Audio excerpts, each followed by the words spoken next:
ఈరోజు వైఎస్ఆర్సిపి కరపత్రం అయిన సాక్షి దినపత్రికలో హజ్ కమిటీ మీద అవాకులు చవాకులు అసత్యపూరితమైన మాటలు అందులో పొందుపరచడం జరిగింది.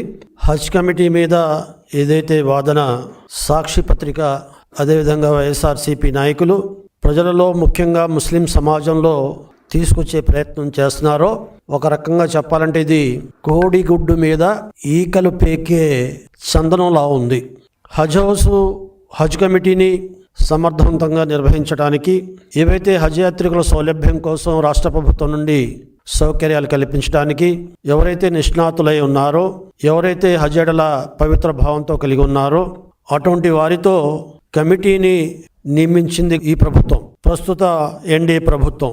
దీనిలో కొన్ని టెక్నికల్గా ఏవైతే నిష్ణాతులైన ధార్మిక పండితుల్ని నియమించాలో అది జరగలేదని హైకోర్టులో దీని మీద రిట్ పిటిషన్ ఫైల్ అయిన తర్వాత దాన్ని సరిచేసుకోవటానికి మరి ప్రభుత్వం కూడా ప్రయత్నం చేసింది. దాన్ని సరిచేసింది కూడా. ఆ లోపాలని సరిచేసి మళ్ళీ జీవో ఇవ్వటం జరిగింది. పాత జీవో 38లో ఏదైతే వ్యక్తులు కొనసాగుతున్నారో వాళ్ళనే కొనసాగిస్తూ కొత్తగా జీవో జరిగింది. అయితే ఇందులో కొందరు స్థానిక సంస్థలలో ఎన్నికైన వారి పదవీ కాలం ఇద్దరిది ముగిసింది. అదే రకంగా ఇంకోరి పదవీ కాలం ఇంకా ఉంది.